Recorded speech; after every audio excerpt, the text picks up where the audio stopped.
Hello guys, ағылшын тілін 0-ден бастап үйренудің 8-ші сабағы және бізде бүгінгі тақырып ол present continuous.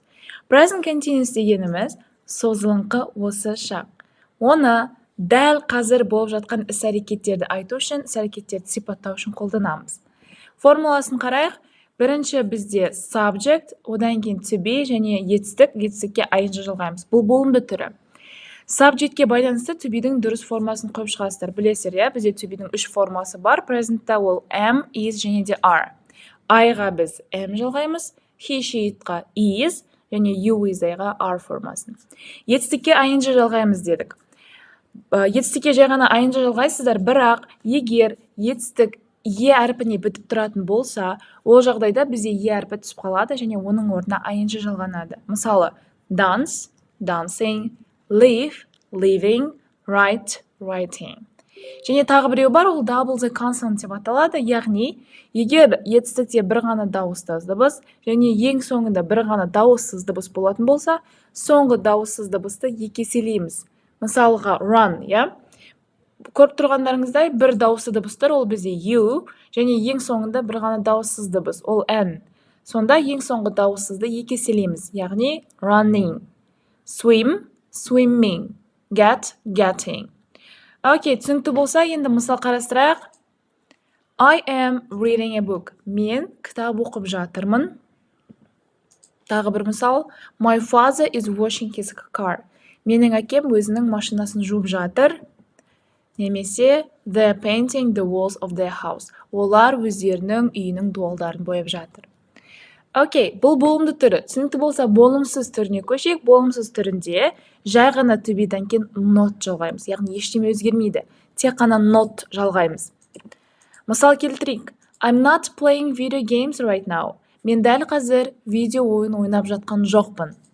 Немесе she isn't sleeping. Ол ұйықтап жатқан жоқ.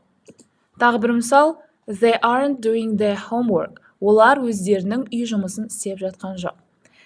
Енді сұраулы түріне көшейік. Сұраулыда жай ғана to be алдына шығып кетеді. Subject'тің алдына, иә? Мысал келтіріп көрейік.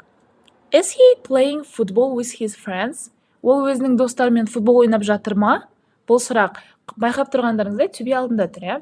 Сұраққа жауап береміз. Yes, he is. Я деген сөз, немесе no, he isn't. Жоқ. Тағы бір сұрақ. Are they swimming in the pool? Олар бассейнда шомылып жатыр ма? Yes, they are. Я, немесе no, they aren't. Жоқ. Окей, guys, егер түсінікті болса, present continuous'тің signal words, яғни көмекші сөздеріне көшейік. Қандай көмекші сөздері бар? Бірінші ол now, қазір деген сөз. I am studying now. Мен қазір оқып жатырмын. Немесе at the moment, осы сәтте. Grandfather is reading newspaper at the moment. Атам қазір газета оқып жатыр осы сәтте, иә, немесе. Right now, дәл қазір. We are watching a movie right now. Біз дәл қазір фильм көріп жатырмыз.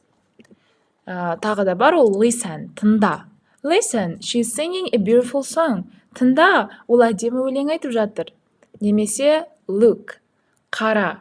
Look, they are dancing on the stage. Қара, олар сахнада билеп жатыр.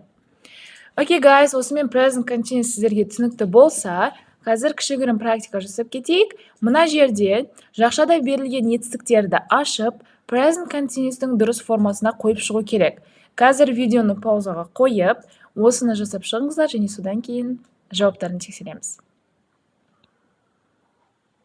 Окей, guys, істеп болды деген ойдамын. Қазір жауаптарын тексерейік. Жауаптарын тексеріп алыңыздар, сіздерде барлығы дұрыс болды деген ойдамын. Ал бізде осымен бүгінгі сабағымыз аяқталды. Назарларыңызға рахмет. Келесі сабақта кездескенше.